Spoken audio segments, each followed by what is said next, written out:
What's going on? Welcome to another video. Today I wanted to cover protein.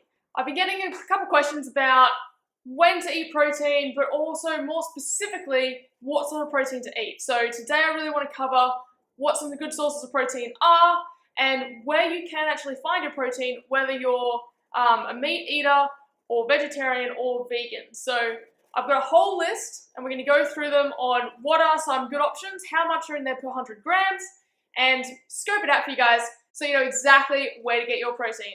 One thing to note though, guys, is that I really want you guys to remember that these numbers are on average. They're foods that I have sourced, that I use, and numbers that I've found accurate. However, if you're in a different region or buying slightly different items, please check what is in your food so you're tracking accurately for you.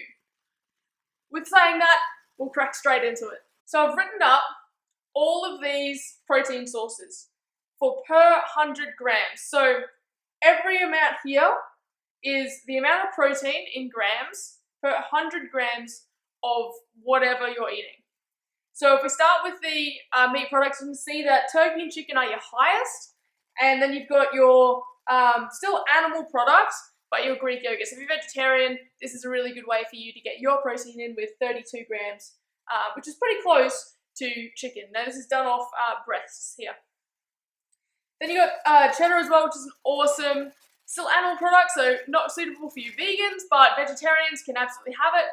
Just remember, these numbers aren't calculating or allowing for the amount of other macros and other substances in these foods. So your cheddar and your chorizo will definitely be higher in fat, so will your salmon, not to the same extent, but that's something to consider. So it's still got to work with your other macros and the other goals you need to hit, but these are some solid protein sources that are going to allow you to hit your goal. Then you've got there's not as much protein in these as the top ones, but it's still a pretty good solid amount. There's lots of good micronutrients in these, and they're really nice to fit into your diet. So you've got some great health benefits from your tuna and your salmon, as well as your pork and your beef, especially for iron. Pork and beef is great, and lamb, of course, is good as well, but pork and beef do have a great level of iron, so if you're a female, getting your iron levels in is really good. And then eggs just have this controversy around it, but they do have some good micronutrients in them. So even if you're pro eggs, or maybe not so much, you're not so keen on them, they are still really good sources of healthy fats, good amount of protein, and other micronutrients. So throwing them into your diet, even if it's not regular, is something I definitely recommend. So now on to the non-animal proteins. I would definitely recommend peanut butter. It is a really good way of getting your protein. However, it is also really high in fat, so that is something to note. But this is definitely an easy way to get it in, and you can put it into smoothies, you can put it into your meals. I like putting it into my oats to get my sources of fat, but it is, yeah, a really good way to get your protein as well. Soy milk and soybeans, now they are high in protein, but it's not something I personally eat many of, purely because soy actually increases estrogen, and I'm estrogen dominant, so I don't really want to improve that. So it's just something to note, especially if you're male as well.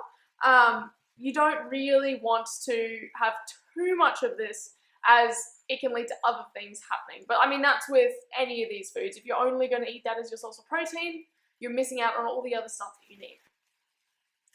Then going down to pistachios and cashews and almonds, they do have a good amount. Again, fats are in these, but something that I think a lot of people don't realize is that pistachios and cashews have the same amount of protein as almonds, if not more.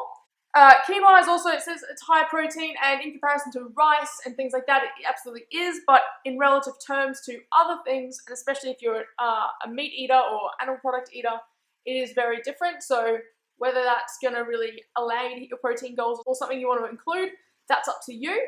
But it is on there, as well as lentils, and wholemeal bread actually has, because of the seeds and the other grain sources in the wholemeal bread that haven't been removed, like white bread, it is slightly higher in protein than your standard white bread.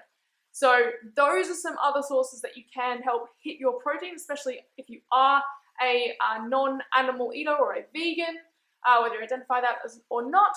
But these are just some sources that I thought I'd share with you guys, and I hope they absolutely help you hit your goal. Please remember though, guys, these are numbers that I have found. These are the numbers from foods that I have sourced and I have actually seen and used. So they may differ if you're in a different country, location, buying from a different store. just make sure that you're checking what is actually in the ones that you're buying. Otherwise, run with these numbers if you like with chicken or beef or anything like that, which is pretty standard. But any other products, you may want to double check that they are the same. That way, you're being as accurate as possible, hitting your goals and smashing it.